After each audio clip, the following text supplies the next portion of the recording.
Rob's Child. Nothing I say is investment advice, and I have no intention to replace any content of security analysis, but to open its contents up for discussion.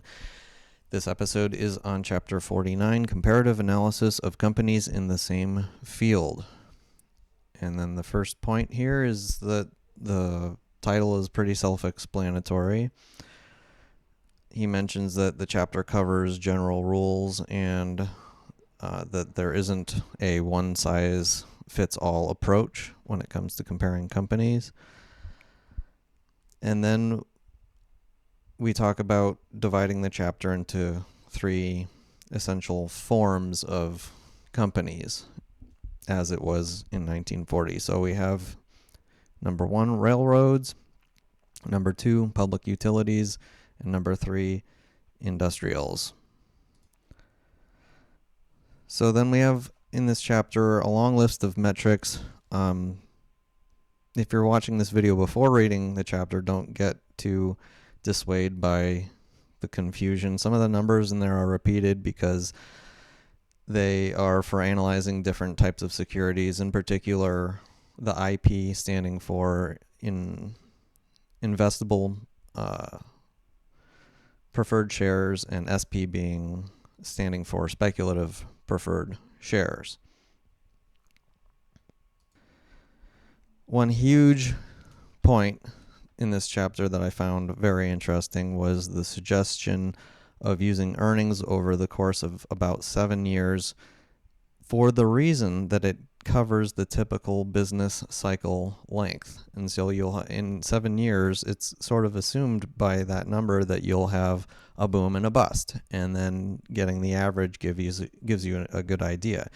Now, that little piece of information just opened my mind up hugely. I see a lot of people using Graham calculations, for example, just using the past 5 years and just using that for everything, as well as up to 10 years. Arguably, there are many people out there saying we haven't seen a real business cycle since the 90s. Over the past 20 years, there hasn't really actually been a flushing of bad debt. I don't know how true that is, but it makes stock valuations that much more scary, especially like I've said in other videos, considering how PE ratios have sort of gotten, in my mind, out of control. From a historical standpoint, PE ratios are out of control right now.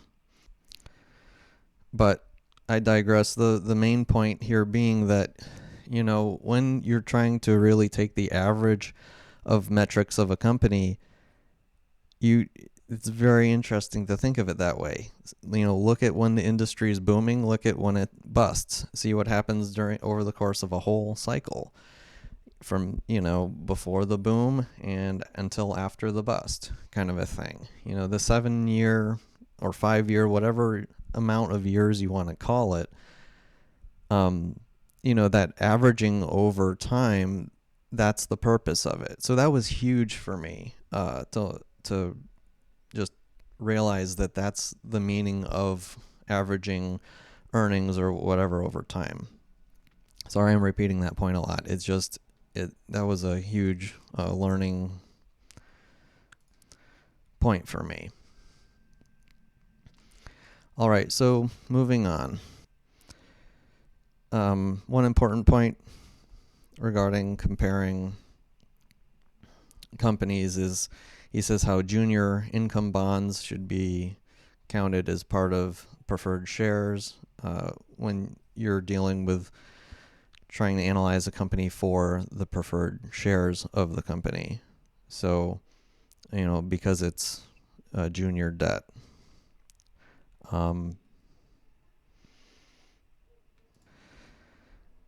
Other points, I'm just going to go through the points of the chapter that I found to be important. So I say that he's noting to be careful with inadequate maintenance costs and unearned dividends of subsidiaries and earnings.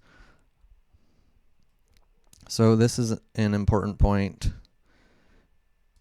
Again, this is something that So the inadequate maintenance costs, he's talked about that ad nauseum before about companies not, you know, counting, they're not discounting their earnings enough by what the actual costs are just to maintain something. And then, if a company has subsidiaries and you're counting the dividend before you get the dividend, I think that's what he means by that. How you need to be careful with what the supposed earnings are. Next interesting point I found was how he mentions that speculative preferred shares should be analyzed in a similar way to the way that you analyze the common stock of the company. And this has to do with the fact that, a speculative preferred share is obviously of a company that is, either trading at a discount or seems like it's a higher risk. And in those categories, the stock price and the preferred share price both end up pretty depressed, or discounted rather. And then we have a reminder that again from an entire chunk of the book about how preferred shares are generally just inferior, relating on that last point as well. And then we go on a long section on railroads, sort of a long reminder on points he's made before in the book as well. The fact that a higher debt to equity ratio is more liberal way of capitalizing a company, and what ends up happening is that it adds leverage to the stock. So the earnings available for the stock grow and shrink more drastically when a company is more liberally capitalized. And so this especially can help figure out how to compare companies within the same industry or the same field. And that, one point I get out of that this needs to be considered not just for longs, when you're buying stock, but also shorting. If you think if an industry seems like it's shrinking, you might be able, either getting puts or straight out shorting companies that have a more liberal capitalization structure can give you extra leverage on the way down too, not just on the way up. And then another point I want to mention, interject into the chapter, is that I'm reminded that typically smaller companies have lower debt to equity ratios, and that it has to do with the fact that their debt is more expensive, and so they can't really afford as much debt. That's part of it. The bigger the company, the more leverage they're going to be able to get on their equity. But oddly enough, when a smaller company, during a boom part of a certain industry, if the prices of their products go way up, it's the smaller companies that usually actually end up with higher capital gains in their stock prices than the big companies do, even though the big companies have that higher debt to equity ratio. And so that, it actually, oddly enough, adds leverage to the bigger company and subtracts leverage from the smaller companies, that debt to equity ratio. However, that's the thing, in a boom, it doesn't seem to really matter anyway. And he doesn't really go into that point specifically, but this is more in regard to comparing smaller companies and bigger companies. Apples to apples, you're going to want to compare similarly sized companies that can have more similar debt to equity ratios. But however you look at it, these are important metrics, and in a real big bust of sorts, where companies are going bankrupt left and right, you don't want to be stuck with, especially companies that have too much debt and are not going to be surviving, essentially. Moving on, we have a section. The first section was, regarding railroads specifically, and then we have Form 2, public utilities, and he talks about how to alter those points in that chart to apply them to public utilities. One interesting point out of here was mentioning to be careful of municipal and federal competition in utilities. I think that's a very good and important point, and I think it's still relevant today. Government support or suppression of any industry in general, can and competition against any industry in general you need to be highly aware of that. If there's an industry, let's say private education, for example, like let's say all of a sudden there's a huge wave of massive increase of spending to education. Well, if you own some kind of private school stock, all of a sudden, that might be diminished. It's just an interesting idea to think about, not just especially with public utilities, but it could be applied, I think, in other areas.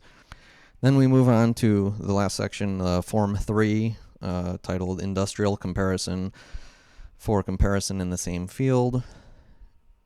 He has another data chart of important metrics, and I found interesting the supplementary data section, which, ideally,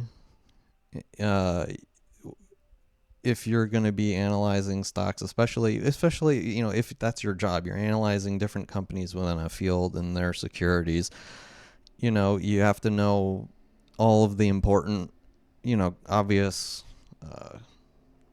qualitative data involved, and that's pretty clear there. Next cool point I wanted to bring up was the bottom of page 677, indicating that what I extracted out of it, the way to think of it I think is easiest, is when you have a lower PS ratio with poorer earnings, that they actually might have a better speculative possibilities in general business improvement. So, in a boom cycle, that's one of those more sweet spots. You can enjoy more likely more capital appreciation. And then we have a comparison of two steel companies, I think showing the difference of capitalization structure and how that affected them over 2 cycles and how they did differently. Pretty interesting section. And later on, we have a mention of comparing dividends. When you're comparing two companies, that dividends shouldn't be much of an offsetting factor, and that dividends are usually adjusted to the earning power in reasonable time. So I found that really interesting, that, and I do. I look at dividends sometimes and I wonder, well, why isn't it higher, or what, if this company is making all this money. But, over time, if you expect a company or an industry to do really well, assumably you do if you're investing in it in the first place, it's as its earnings power grows, the dividends they get dragged along behind it. It's not something that can be front run. And so I think that is an important way to think regarding that.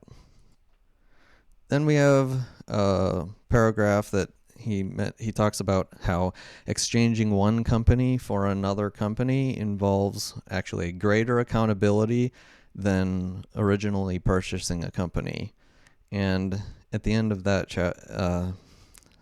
paragraph, he mentions that as an arbitrary rule, an investor must make at least 50% more for his money if you decide to change out one for another. basically, I found that to be highly, highly, highly interesting. That like he doesn't see selling one company to buy another company in the same um, category, in the same like business, unless you're looking at making at least 50% more for money. So assuming that you did your research and your homework and you bought a decent company to begin with, you have to have darn good reason to want to switch. I think one good reason to switch is if you're trying to lock in a loss for tax reasons, switch over to another company. I've done that before, actually, because you want to stay in the industry, but why not count that against your tax liabilities? If you're sitting on a loss and you still want to be invested in the industry, but that's another subject. This is more for longer term investment, kind of like he says don't switch it out. So interesting. And then we have a section on homogeneous versus heterogeneous industries. This was super interesting part of the chapter. Basically meaning homogeneous, meaning companies that all produce oil. They should be seen as the same thing. They should be you should compare. You're comparing apples to apples, and therefore, like we're saying, a change in capital structure can give you an advantage if you think that the whole industry is going to be doing well. You can get a higher debt to equity ratio to help leverage your gains, as long as the balance sheet is solid enough. And I mean, so anyway, let's get through this. So specifically, the categories of what he considers to be homogeneous types of companies are oil, coal, grocery stores, and retail.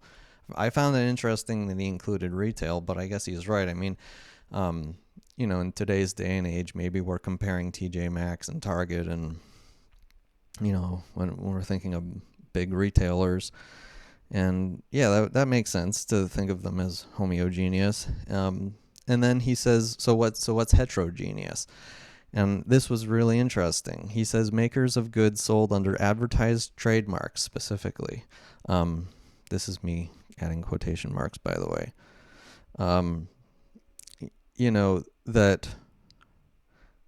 That gives them sort of an edge. That's when you take it out of the homogeneous category. That they're a brand name and they make their money on that, and how and then mentioning how the popularity standing often stays the same but often changes. You'll have different companies be on the top. Think about, one of my favorite examples is looking at search engines, the history of search engines. Here's a bunch of YouTube videos showing how popular different ones were, and how Google didn't even exist for so long. Everyone was using AOL and Yahoo and all that. Now we have new ones, and now Google's the biggest one. Will it always be? Who knows? Hard to say. It seems like it'll be the biggest one forever, but the standing of popularity can change with brands, essentially. And then, so this chapter being comparing company to company, especially within the same category again. He says the less homogeneous the company is, or the industry is, or it has a brand name, the more attention is needed for the qualitative factors of the business for good security analysis. And then I just wanted to quote the very last sentence of this chapter because I found it to be really good. And this is regarding just security analysis in general. And I quote, "He must expect to appear wrong often and to be wrong on occasion, but with intelligence and prudence his work should yield better overall results than the guesses or superficial judgments of the typical stock buyer. And, that's the whole point of all this, right? Security analysis to, give you a real edge on top of all of the speculators. And anyway, that is chapter 49. I hope you enjoyed. Rob's Child.